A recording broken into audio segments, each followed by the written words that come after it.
হুগলি জেলা বিজেপির যুব মোর্চার পক্ষ থেকে আজ হুগলি সাংগঠনিক জেলা কার্যালয় থেকে হুগলি মোড় পর্যন্ত একটি মিছিল সহযোগে ও তৃতীয়বারের জন্য দেশের প্রধানমন্ত্রী হিসেবে শপথ বাক্য নেন নরেন্দ্র মোদী। সেই উচ্ছ্বাসে লাড্ডু বিতরণ সহ আনন্দ উৎসব পালন করলেন বিজেপি নেতাকর্মীরা।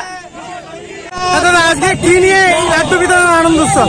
দেখুন, আমরা সকলেই জানি কিছুদিন আগে যে লোকসভা নির্বাচন ছিল, সেই লোকসভা নির্বাচনে আমরা দেখতে পাচ্ছি ভারতবর্ষের বুকে বিজেপি একক সংখ্যাগরিষ্ঠ দল হয়েছে, সেখানে 140 পেয়েছে। কিন্তু বিজেপির জোট এনডিএ জোট, সেই এনডিএ জোটের নেতৃত্বে নরেন্দ্র মোদী পুনরায় তৃতীয়বার প্রধানমন্ত্রী হয়েছে। তাই নরেন্দ্র মোদী আজকে শপথ বাক্য পাঠ করছেন, সেই আনন্দে আমরা সকলকে মিষ্টিমুখ করাচ্ছি। কারণ নরেন্দ্র মোদী কথা দিয়েছিলেন তৃতীয়বার যখন তিনি আমাদের ভারতবর্ষের প্রধানমন্ত্রী হবেন, সেই সময় তিনি ভারতবর্ষের অর্থনীতিকে 3 নম্বরে নিয়ে আসবেন।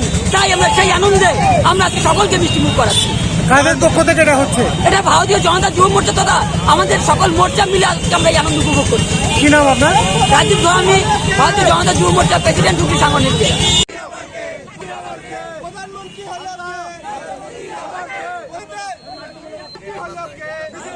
প্রধানমন্ত্রী হলো কে?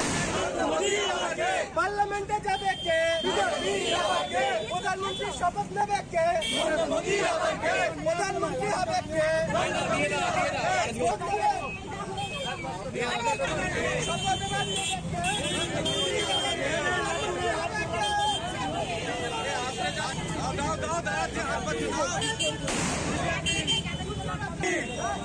বিজেপি বিজেপি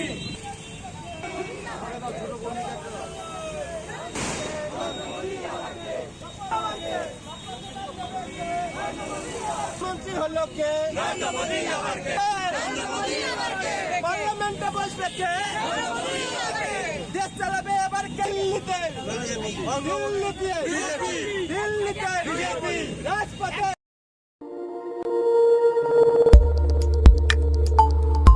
দেখতে থাকুন নিউজ প্রাইম টাইমস, আপনাদের সাথে আপনাদের পাশে।